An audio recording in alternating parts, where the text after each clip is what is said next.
4 labour కోడ్లను రద్దు చేయాలని డిమాండ్ చేస్తూ దేశవ్యాప్త సమ్మెలో భాగంగా మంగళగిరిలో వివిధ పార్టీలు, అనుబంధ సంఘాలు, ఉద్యోగులు, కార్మిక సంఘాల ఆధ్వర్యంలో భారీ నిరసన ర్యాలీ జరిగింది.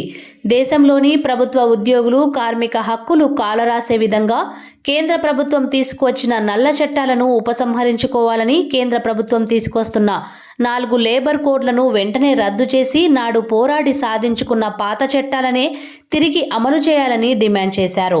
ఈ సందర్భంగా మంగళగిరి గౌతమ్ బుద్ధ రోడ్ పాత బస్టాండ్ సెంటర్ నుండి ర్యాలీగా అంబేద్కర్ బొమ్మ సెంటర్, లక్ష్మీ నరసింహస్వామి దేవస్థానం, మెయిన్ బజార్ మీదుగా నిరసన ర్యాలీ జరిగింది. కార్పొరేట్ శక్తుల కనుసన్నల్లో మూడోసారి అధికారంలోకి వచ్చిన బీజేపీ ప్రభుత్వం ఏళ్ల తరబడి వస్తున్న ఉద్యోగ, కార్మిక హక్కులను అణచివేసే కుట్రలో భాగంగానే 4 లేబర్ కోడ్స్ తీసుకువస్తుందని ఆరోపించారు. ఇకనైనా కార్మిక వ్యతిరేక విధానాలను మానుకోవాలని, లేదంటే దేశవ్యాప్తంగా కార్మికులు, ప్రజలు బీజేపీ ప్రభుత్వానికి తగిన గుణపాఠం చెబుతారని హెచ్చరించారు. కొత్త లేబర్ కోడ్లను వెంటనే ఉపసంహరించుకోవాలని, ఉద్యోగ భద్రత కల్పించడానికి చర్యలు తీసుకోవాలని, ప్రభుత్వ రంగ సంస్థలను ప్రైవేటీకరణ, వాటాల ఉపసంహరణ, అమ్మకం తదితర కార్యకలాపాలను వెంటనే నిలిపివేయాలని తెలిపారు. కనీస వేతనాన్ని పెంచాలని, కనీస వేతనాన్ని 26,000గా నిర్ణయించాలని, ప్రతి 5 ఏళ్లకు ధరల స్థాయికి అనుగుణంగా వేతనాలను పెంచాలని వారు డిమాండ్ చేశారు. వివిధ ప్రభుత్వ శాఖల్లో ఖాళీగా ఉన్న పోస్టులను వెంటనే భర్తీ చేయాలని, కొత్త ఉద్యోగ అవకాశాలను సృష్టించాలని, 8 గంటల పని దినాన్ని దెబ్బతీసే చర్యలను వెంటనే నిలిపివేయాలని, సమాన పనికి సమాన వేతనం కల్పించాలని వారు డిమాండ్ చేశారు. విద్య, ఆరోగ్యానికి బడ్జెట్ కేటాయింపులను గణనీయంగా పెంచాలని, కార్మికుల ప్రాథమిక జీవన పరిస్థితులను మెరుగుపరచడానికి వెంటనే చర్యలు తీసుకోవాలని, వలస కార్మికుల కోసం జాతీయ విధానాన్ని రూపొందించాలని, గ్రామీణ ఉపాధి హామీ పథకం నమూనాలో నగరాలలో కూడా నిరుద్యోగులకు ఉపాధి హామీ పథకాన్ని రూపొందించాలని డిమాండ్ చేస్తూ నినాదాలతో ర్యాలీని నిర్వహించారు.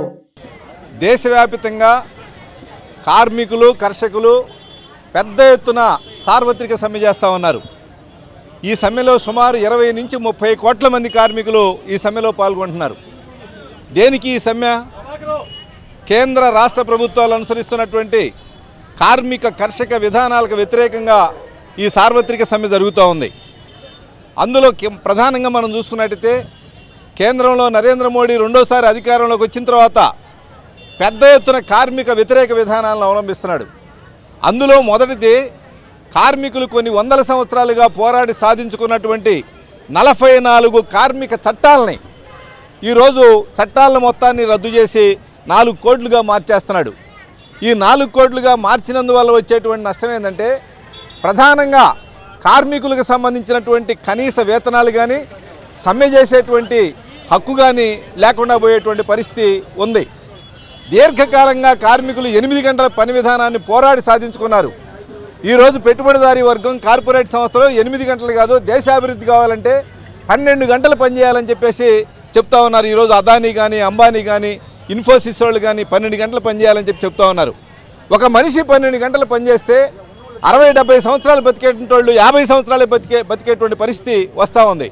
అందుకని 8 గంటల అంతర్జాతీయ కార్మిక సూత్రాల ప్రకారం 8 గంటలే మేము పనిచేస్తామని మేడే రూపంలో దాన్ని సాధించుకున్నటువంటి హక్కుని కేంద్రంలో ఉన్నటువంటి బీజేపీ ప్రభుత్వం దాన్ని కాలరాస్తూ ఉంది. ఈ 4 కోట్లని మీరు రద్దు చేయాలి, కార్మిక చట్టాలనే కొనసాగించాలని చెప్పేసి మేము కోరుతా ఉన్నాం. ఇక రెండోది ప్రైవేటీకరణ. భారతదేశానికి స్వతంత్రం వచ్చిన తర్వాత ప్రభుత్వ రంగం పెద్ద ఎత్తున డెవలప్ అయింది.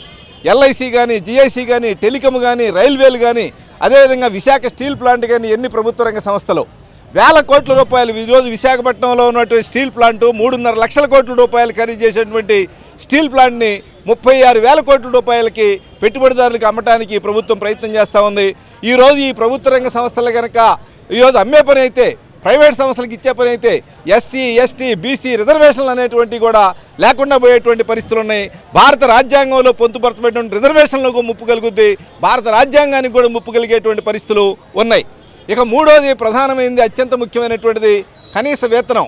ఈరోజు అసంఘటిత రంగ కార్మికులకి, మనకి స్కీమ్ వర్కర్స్కి 10,000, 12,000, అదేవిధంగా 20,000, 18,000, 13,000 ఇస్తూ ఉన్నటువంటి పరిస్థితి ఉంది.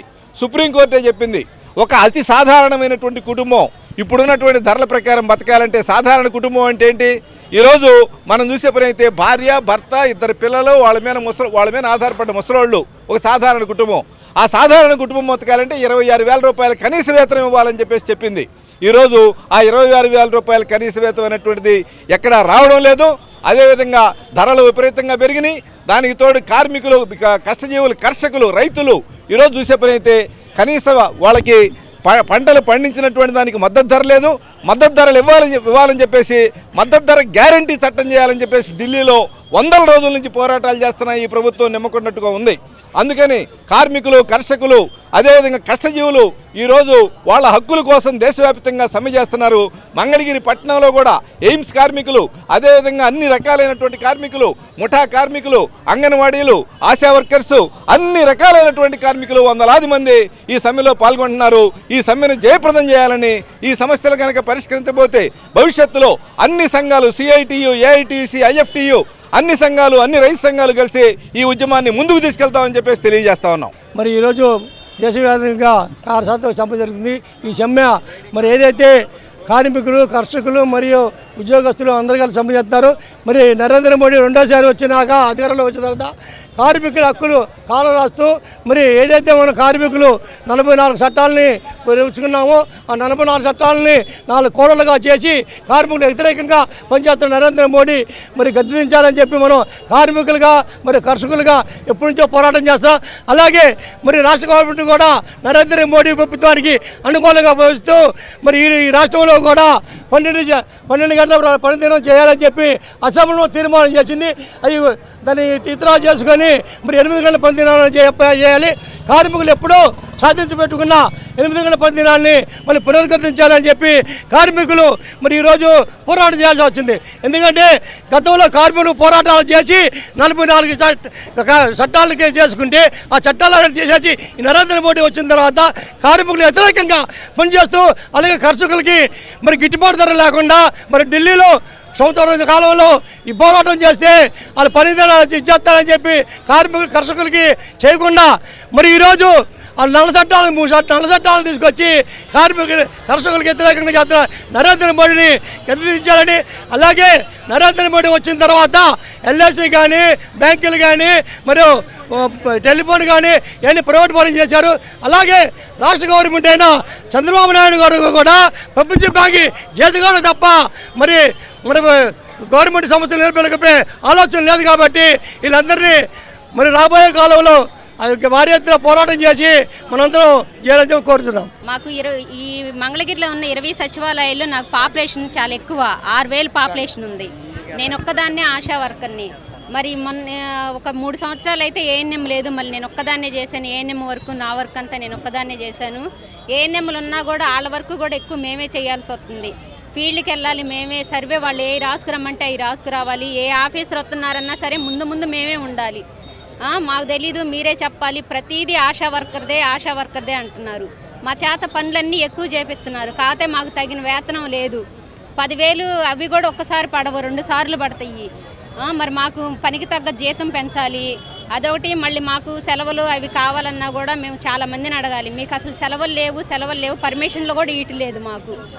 ఏదన్నా పర్మిషన్ అడిగామనుకో వాళ్ళు వస్తున్నారు, వీళ్ళు వస్తున్నారు, పర్మిషన్ లేవంటున్నారు. మాకంటూ కొన్ని సెలవులు దీనికి సంబంధించి ఈ సెలవులు ఉన్నాయని మాకు సెలవులు కూడా ఇవ్వాలి. అదొకటి. మళ్ళీ ఫోన్లు పనికిరాని ఫోన్లు ఇచ్చారు మాకు. ఆ ఫోన్లో వర్క్ అవ్వట్లేదు. అవ్వకపోగా మళ్ళీ మీ పర్సనల్ ఫోన్లో చేయండి అంటున్నారు. మా పర్సనల్ ఫోన్లకి మళ్ళీ మేము బ్యాలెన్స్ వేయించుకోవాలి. మాకు వచ్చే జీతమే తక్కువ. మా జీతం పెంచాలి, పని భారం తగ్గించాలి. మా మీద చాలా ఒత్తిళ్ళు ఉంటున్నాయి, ఆ ఒత్తిళ్ళు కూడా తగ్గించాలని మనం చేసుకుంటున్నాం.